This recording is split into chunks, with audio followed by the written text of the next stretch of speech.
Halo sahabat Enjoy Film. Kali ini kita akan membahas alur film berjudul The Bloodhounds. Tanpa berlama-lama, langsung saja simak alurnya.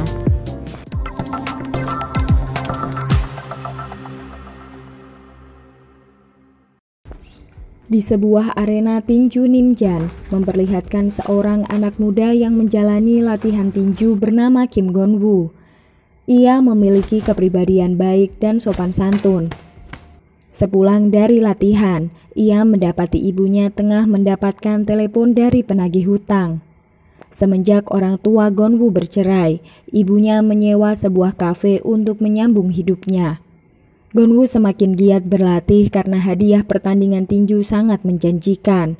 Di lain tempat, 3 orang tengah berdebat untuk melanjutkan pembangunan sebuah gedung yang tertunda karena COVID-19. Datanglah satu orang lagi, bernama Tuan Kim. Ia menawari pinjaman uang kepada perusahaan Lil dengan syarat di lantai paling atas akan dibangun sebuah kasino. Mereka akhirnya menangguhkan pengajuan tersebut dan belum bisa melanjutkan pembangunan gedung.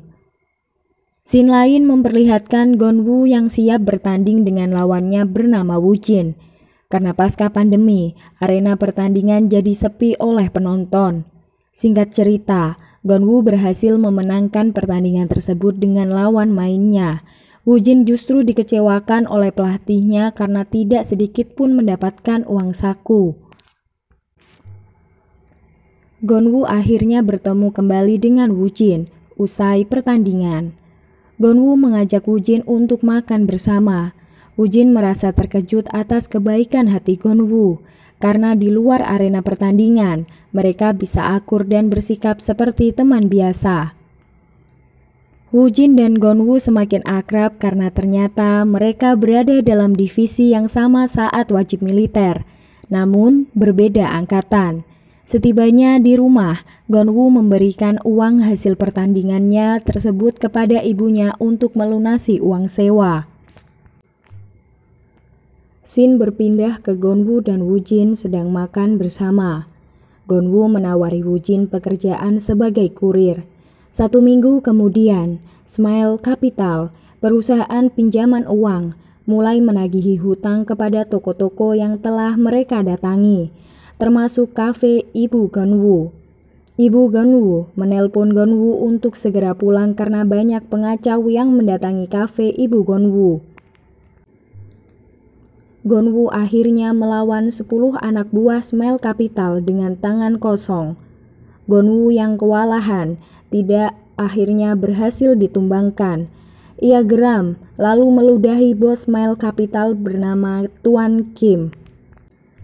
Tuan Kim yang merasa terhina akibat tindakan Gon-woo akhirnya melukai wajah Gon-woo menggunakan pisau. Ibu Gon-woo kemudian membawanya ke rumah sakit. Gon-woo mendapatkan 30 jahitan di wajah. Woo Jin kemudian memeriksa surat Nyonya Yun, ibu Gon-woo. Mereka menemukan perjanjian tertulis kecil dan merasa tertipu jika terdapat bunga yang harus dicairkan setiap minggunya. Woo Jin menyarankan melaporkan kepada polisi, namun Gon-woo takut karena Tuan Kim mengancam Gon-woo akan membunuh ibunya jika ia nekat melapor polisi. Jalan satu-satunya hanyalah dengan melunasi hutang. Woo Jin kemudian mengajak makan Gon-woo dan mentraktirnya sesuai janji saat mereka pertama kali bertemu. Woo Jin menelpon seseorang dan meninggalkan Gon-woo sendirian. Tak sengaja mendengar, ternyata Woo Jin berusaha mencarikan pinjaman untuk mengatasi masalah Gon-woo. Gon-woo pun merasa terharu. Mereka akhirnya menemui kenalan Woo Jin untuk meminjam uang 100 juta won. Rentenir kenalan Woo Jin mau meminjamkan dengan bunga rendah, namun dengan syarat Woo Jin harus bekerja kembali dengan mantan bosnya sebagai debt collector. Mereka tidak mau karena Woo Jin mengingat perkataan Gon-woo bahwa hal yang penting daripada uang adalah hati seorang petinju. Scene beralih pada Hyunju yang sedang mengikuti debiturnya Yang Jae-myung yang meminjam dari rentenir yang berbeda. Pria debiturnya itu menyerahkan uang hasil pinjamannya kepada pria bernama Jun Min, anak buah Tuan Kim dari Smile Capital. Hyunju melaporkan hal tersebut kepada Tuan Choi karena menurutnya terdapat kejanggalan. Tuan Choi menyimpulkan bahwa Jae-myung tengah dimanfaatkan oleh seorang rentenir. Tuan Choi adalah mantan rentenir dan kini di usia senjanya. Ia memilih untuk meminjamkan kekayaannya tanpa bunga apapun kepada seseorang yang membutuhkan. Scene berpindah pada Tuan Moon yang belum juga mendapat seseorang yang memenuhi kriteria. Woo Jin kemudian menghubungi Tuan Moon dan berniat untuk meminjam uang. Namun ternyata Tuan Moon ingin agar Woo Jin menerima pekerjaan tersebut. Woo Jin dan Gonwoo akhirnya menemui Tuan Choi, atasannya Tuan Moon, pada keesokan harinya di sebuah rumah makan. Tuan Choi menyuruh Gonwoo terlebih dahulu untuk menemuinya. Mereka berdua bercakap-cakap dan bertukar cerita. Gonwoo juga menceritakan alasannya untuk mendapatkan pekerjaan ini adalah untuk membayar pinjaman serta bunga ibunya kepada satu perusahaan. Saat itu juga, Gonwoo langsung mendapatkan gajinya selama 2 tahun. Karena Tuan Choi mengetahui kalau dia sedang membutuhkannya. Scene berpindah kepada Tuan Kim, bos Smile Capital yang bertemu dengan Tuan Huo bersama seorang senior polisi.